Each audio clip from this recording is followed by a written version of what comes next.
J'espère sincèrement que tout va pour le mieux de votre côté, que la forme est au rendez-vous. Mais alors, que dire de cette décision surréaliste infligée à Christophe Glaise, 7 années de réclusion ferme, rien que pour avoir dialogué, échangé quelques mots ou maintenu un simple contact professionnel en tant que journaliste avec certains membres du MAC? Franchement, comment nommer une telle absurdité? À défaut d'un mot plus précis, appelons ça une monumentale ineptie. En réalité, Abdid, il adore, je pense, nourrir et faire des cadeaux. Je pense que c'est le Père Noël de tous les lobbies anti-algériens. Abdido, on peut l'appeler, à l'occasion de cette fin d'année, à l'occasion de ces fêtes de fin d'année qui arrivent. On pourrait qualifier Abdid comme un Père Noël qui offre en permanence et continuellement des cadeaux pour alimenter le lobby anti-algérien et les politiques, ou les mouvements politiques, ou les cercles politiques en France, n'importe à l'étranger, que ce soit au Maroc ou là aux Émirats, avec tous les pays avec lesquels nous avons des problèmes. Alors que nous ne devrions pas avoir autant de problèmes avec autant de pays. Si on avait un problème qu'avec le Maroc, cela peut se comprendre. Le Maroc, les pays du Sahel, les Émirats, la France anciennement, l'Espagne, une partie de la Libye, etc. La liste, elle est longue. Tebboune, comment il fait des cadeaux aux cercles politiques, aux mouvements politiques, aux décideurs les plus hostiles, aux intérêts de l'Algérie, en commettant des bêtises en permanence. La condamnation du journaliste français Christophe Glaise, elle a permis hier à l'ancien ministre de l'Intérieur français, Bruno Retailleau, d'être interrogé, questionné sur l'Algérie, sur le plateau de BFM TV, l'une des 2 ou 3 chaînes de télévision d'information les plus regardées en France. Et cela lui a donné l'opportunité de lancer des critiques et de s'attaquer brutalement et violemment à l'Algérie, et d'alimenter donc un sentiment de mobiliser l'opinion publique française pour la convaincre d'appuyer cette fameuse politique de fermeté et de bras de fer que les cercles politiques, que certains cercles politiques de la droite française veulent permaniser ou pérenniser ou instaurer de façon permanente et régulière avec l'Algérie. Écoutez, on va écouter un petit peu Bruno Retailleau, comment Christophe Glaise. S'il n'y avait pas eu la condamnation à la prison ferme de Christophe Glaise, s'il n'y avait pas eu son maintien en détention, est-ce que Bruno Retailleau aurait été interrogé par BFM TV sur les relations avec l'Algérie? Au contraire, si Tebboune était intelligent, s'il était sensé et sage, pour décapiter, pour couper l'herbe sous les pieds de la droite et de l'extrême droite, et pour couper l'herbe sous les pieds de tous les mouvements, encore une fois, parce qu'il y a des mouvements, il y a des lobbies, il y a des entités, tous les individus qui veulent avoir, qui veulent exercer, appliquer une politique d'hostilité, d'attaque, de bagarre, une politique de critique sévère, une politique d'hostilité, d'agressivité à l'égard de l'Algérie. Il aurait dû libérer Christophe Glaise. Si Tebboune avait libéré Christophe Glaise, il aurait giflé Bruno Retailleau. Il aurait démontré aux Françaises et aux Français que le problème ne venait pas du régime algérien, que le problème ne vient pas de l'Algérie, que le problème ne vient pas des autorités algériennes, que le problème venait d'un Bruno Retailleau qui a maintenu, qui a appliqué une politique anti-algérienne, une politique de bras de fer, une politique hostile, une politique de sanctions, de menaces d'intimidation que l'Algérie a refusée. Et qu'une fois que Bruno Retailleau n'est plus au pouvoir, l'apaisement est de retour. Donc cela peut convaincre et persuader l'opinion publique française de ne pas aller voter et ou de ne pas privilégier ou de ne pas soutenir, donner leur voix à des politiques, à des moves politiques, qui, une fois qu'ils sont au pouvoir, pratiquent une politique violente et radicale contre les partenaires les plus importants de la France dans l'Algérie. Et cela produit des effets totalement contre-productifs Cela n'arrange pas les intérêts de la France. Mais si on avait libéré Christ, l'Algérie aurait pu envoyer un message à cette opinion publique française pour lui dire « ce n'est pas l'Algérie qui est anti-française. Il y a des décideurs français qui sont anti-algériens et qui causent du tort aux relations bilatérales. La preuve, nous avons libéré Christ et nous sommes en train d'apaiser les relations une fois que ces décideurs méchants ou ces décideurs algérophobes, comme les appellent pour reprendre la terminologie du régime algérien, ont été dégagés, ont quitté leurs fonctions. Mais ce n'est pas le cas. Tebboune a fait un cadeau à Bruno Retailleau qu'il a bien exploité pour s'attaquer de façon brutale et voire même blessante contre les autorités algériennes en rappelant des vérités. Vous allez voir, on va écouter un petit peu Bruno Retailleau dans sa diatribe contre l'Algérie ou contre le régime algérien. Il était très intelligent, il était très factuel. Il a utilisé les arguments qui font mal. Pourquoi ? Parce que Tebboune lui a tendu la perche. Tebboune lui a tendu une joue, comme on dit. Il a tendu la joue, giflez-moi.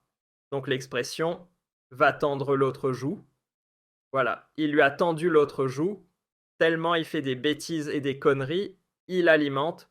Et j'ai l'impression que Tebboune, j'ai l'impression qu'il a vraiment envie de détruire les intérêts de l'Algérie, détruire tout ce qu'il y a de bon pour l'Algérie, en faisant des cadeaux en permanence aux ennemis de l'Algérie.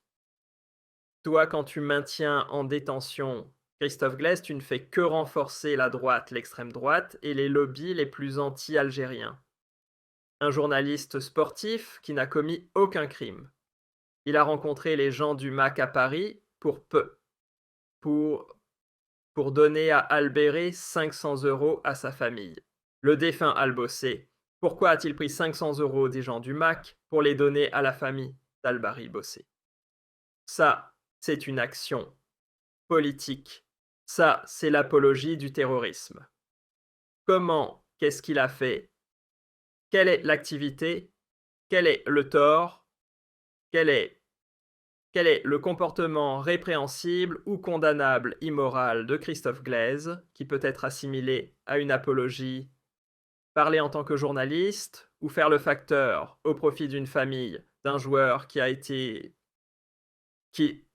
mort en Algérie, qui a été tué en Algérie et qui a laissé derrière lui une famille d'orphelins.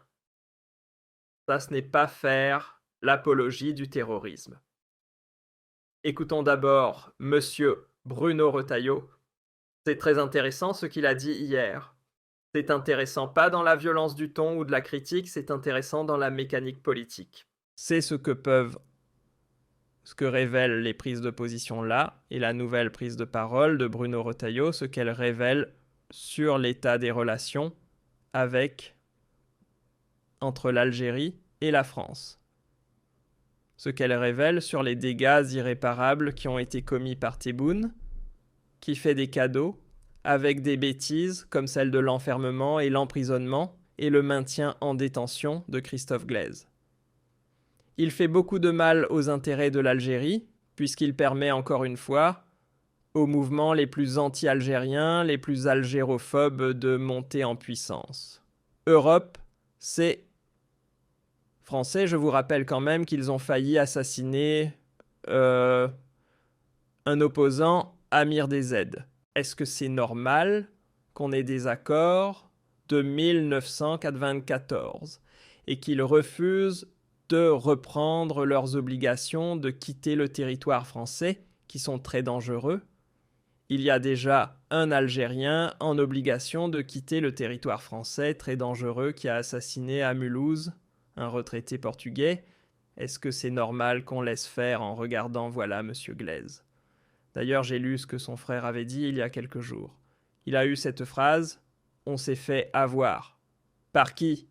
Mais, en tout cas, très franchement, ils ont respecté les consignes. Ils ont été prudents depuis le départ, ils n'ont pas bougé. Il n'y a pas eu de protestation, il n'y a pas eu de comité de soutien.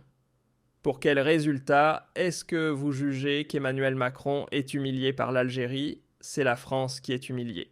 Vous savez Boualem Sansal, que j'ai vu longuement au cours d'un déjeuner, me raconter sa vie en prison et notamment les informations qu'il recevait, qui étaient évidemment contrôlées, qui avaient toujours la même structure. Le premier sujet, c'était l'ode au régime algérien, Monsieur Tebboune, et ensuite, c'était la haine anti-française. Mais Boualem Sansal dit aussi dans ses interviews, Bruno Retailleau, que votre ligne très ferme a pu être d'une certaine manière un obstacle à sa libération. Boualem, lorsqu'il s'exprime, contrôle ce qu'il dit et c'est bien naturel. Mais je l'ai vu longuement, croyez-moi. Il ne m'a pas fait de reproche, en tout cas publiquement, il a fait ce reproche. Donc est-ce que cela vous fait réfléchir ? Moi je pense que cela fait des années que la France se couche devant l'Algérie. Des années. Elle a obtenu néanmoins la libération de Sansal par la diplomatie. Vous savez très bien, l'Allemagne l'a obtenue, mais on ne peut pas rester dans cette situation. Il y avait les otages, bien sûr, mais il y a les barbouzeries, il y a les... etc., etc.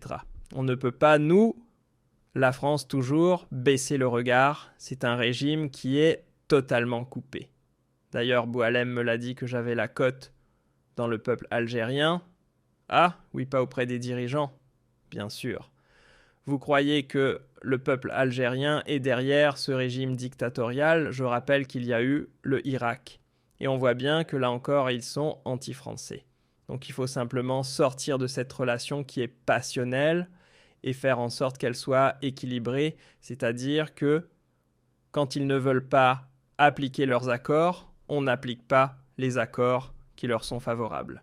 D'ailleurs, je pense que les accords de 1968 qui privilégient l'Algérie n'ont plus lieu d'être. Bruno Retailleau, est-ce que, pour parler franchement, vous n'avez pas l'habitude de la langue de bois, est-ce que Emmanuel Macron se couche devant le président Tebboune? Je pense qu'il est habité. Il est habité, comme beaucoup de ce camp-là, par une mauvaise conscience coloniale. Et je pense qu'il a peur de la réaction des quartiers.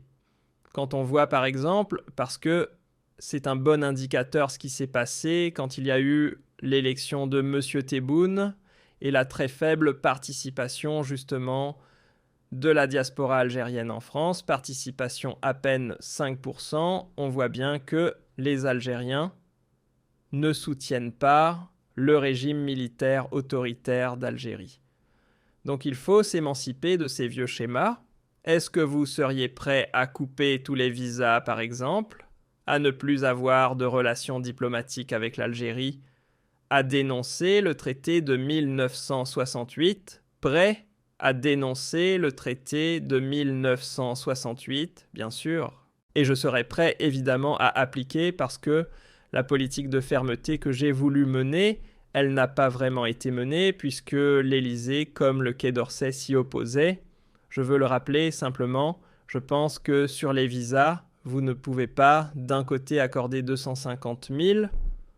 Je préfère qu'on s'arrête là parce que ça devient vraiment affligeant. Affligeant. Regardez comment Bruno Retailleau a magnifiquement saisi l'opportunité. C'est un politique. On peut l'accuser d'opportunisme, on peut l'accuser d'être machiavélique, on peut l'accuser d'être un profiteur, on peut l'accuser d'instrumentaliser les problèmes avec l'Algérie. C'est ça la politique. La politique, c'est de l'opportunisme et du machiavélisme. Sinon, on ne fait pas de politique. Un homme politique, une femme politique, toutes les personnalités politiques doivent avoir du flair. Et quand il y a des crises, dans des situations de crise, ils essaient de tirer ces situations à leur profit. Il n'y a pas de morale en politique. Il n'y a pas de morale. Il y a une morale générale. Il y a des principes moraux qu'on doit respecter. L'appel à la haine, l'appel au meurtre, la division, le racisme, la xénophobie, non. Mais il n'y a pas de morale au sens strict. Ça, ce sont des principes de moralité générale, mais il n'y a pas d'éthique et de morale en politique. Monsieur Bruno Retailleau, Tebboune et le Père Noël pour Bruno Retailleau. Tebboune. Bruno Retailleau devrait chaque dimanche sortir le couscous kabyle de préférence, parce que moi je préfère le couscous kabyle, c'est le meilleur au monde. pour remercier Dieu, ou les dieux selon ses croyances, de lui avoir mis sur son chemin Abdelmadjid Tebboune. Il fait les conneries, regardez comment l'affaire Christophe Glaise a permis à Bruno Retailleau de rebondir sur les questions de l'Algérie pour dire voilà ce qu'il dit. Il dit « Je vous ai dit, je vous ai prévenu que Tebboune est un dictateur militaire autoritaire qui a l'islam contre la France. Le peuple algérien n'est pas derrière le régime Tebboune. Bruno Retailleau s'est même offert le luxe de se moquer de Tebboune, des gens algériens, de les insulter, en disant en les méprisant « Moi je suis populaire auprès du peuple, c'est le régime qui me déteste. » Mais il y a pas mal d'Algériens et d'Algériennes qui me soutiennent et qui disent que j'ai raison de dire que ce régime n'est pas légitime. Ce régime n'est pas populaire, ce régime est une dictature. Le peuple algérien n'est pas derrière ce régime. Et après, Bruno Retailleau, ça lui permet de revenir pour défendre sa politique et son bilan. J'ai eu raison de faire cette politique ferme. Ce régime est dangereux, il est anti-français. Nous n'avons pas de problème avec le peuple algérien. Nous avons un problème avec les autorités algériennes. C'est le contraire. Vous avez vu comment il a saisi l'opportunité ? Il l'a saisi pour alimenter Bruno Retailleau. Il est en train de lui permettre de rebondir. Il affaiblit Macron avec sa politique. Il affaiblit tous les amis de l'Algérie, tous les courants politiques ou les personnalités politiques qui sont amis de l'Algérie en France ne peuvent pas défendre maintenant l'Algérie. Comment tu peux défendre un pays qui a accusé un journaliste sportif d'apologie du terrorisme juste parce qu'ils ont retrouvé sur son téléphone des messages sur Facebook avec des membres d'une organisation qui s'appelle le Mouvement pour l'autodétermination de la Kabylie? Ça n'a pas de sens. Ça n'a aucun sens. Aucun. Un pays pareil n'est pas défendable. Christophe Glaise, qu'est-ce qu'il a fait de mal? Il ne fait pas partie de la politique. Ce n'est pas un ennemi de l'Algérie. C'est un journaliste sportif. Il a écrit des articles qui disent même du bien du football algérien. Il est venu pour écrire des articles à la gloire du football algérien et donc pour donner une bonne image de l'Algérie. Il se retrouve en prison à l'ombre du terrorisme et condamné à 7 ans de prison ferme. Comment voulez-vous que demain, les Français et les Françaises qui vont voter lors des élections présidentielles ou lors des prochaines élections, comment voulez-vous qu'ils ne vont pas se dire « Mais attendez, ils ont raison ». Bruno Retailleau, Marine Le Pen, Jordan Bardella, Éric Zemmour, on doit voter pour eux. L'Algérie, c'est un pays dangereux, elle prend des otages. Oui, il y a des Français qui sont bien accueillis en Algérie. Oui, c'est bien sûr. Oui. Mais là, Christophe Glaise, c'est un otage. C'est bon. Cette diplomatie des conflits absurdes et de la prise d'otages est en train de se mettre à dos les opinions publiques des pays partenaires de l'Algérie. Est-ce qu'on le veuille ou non? La France, c'est plus qu'un partenaire, c'est plus qu'une amie. C'est un allié, parce que c'est un pays dans lequel il y a plus d'Algériens et d'Algériennes en France qu'à Oran ou à Constantine ou à Annaba.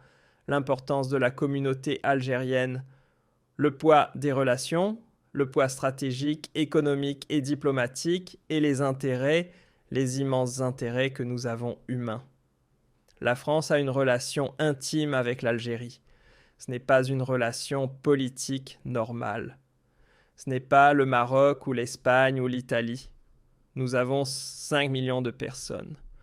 Nous avons des milliards d'échanges économiques avec ce pays-là.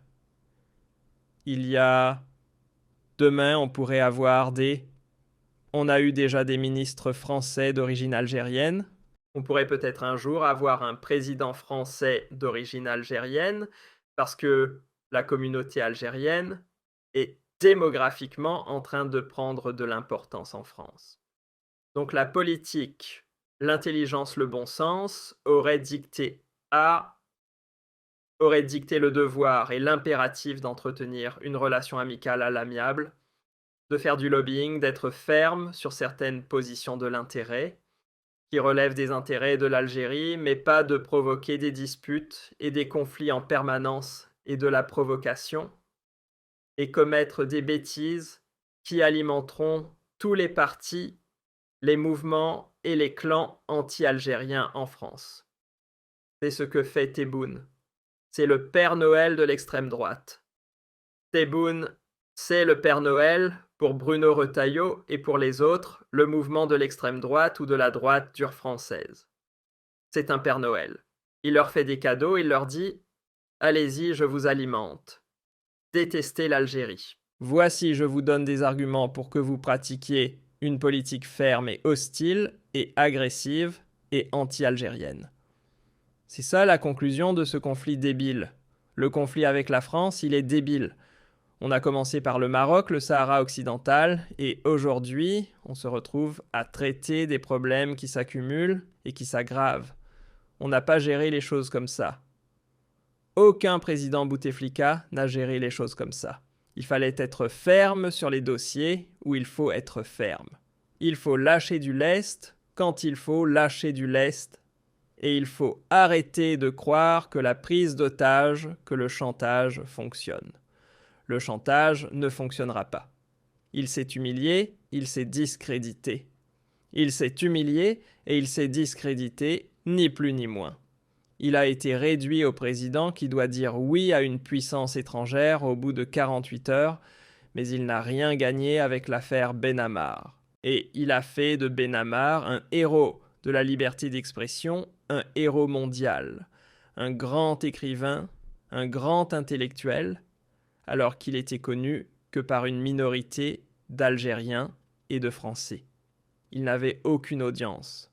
Aujourd'hui, il a une audience, une autorité, une influence universelle. Ce sont des bêtises. À un moment donné, je pense que notre Père Noël national doit changer de politique, doit se remettre en cause. Et sauf s'il le fait exprès, délibérément, pour nuire au pays. Sauf s'il veut nuire à l'Algérie. Il veut la détruire. Ça, c'est autre chose. Moi, j'ai l'impression que quelque part, il n'est pas mauvais, qu'il est juste dans l'erreur, qu'il se trompe.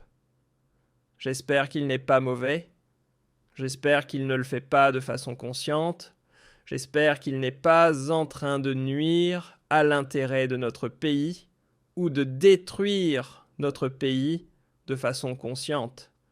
J'espère qu'il est appelé à se réveiller.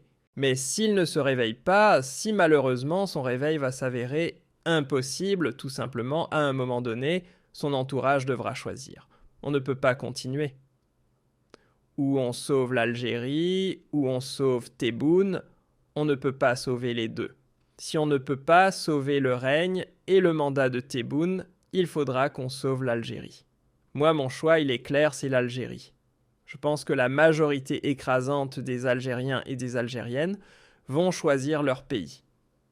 Ils ne vont pas se sacrifier. Ils ne vont pas sacrifier leur pays pour les désirs, pour les angoisses, pour les hantises, pour les lubies, les caprices d'un président vieillissant et dont le pouvoir est sur le déclin. Maintenant, l'entourage devrait faire son choix. L'armée nationale et populaire devrait faire son choix entre Tebboune et l'Algérie. Il faudra maintenant choisir. Et en urgence.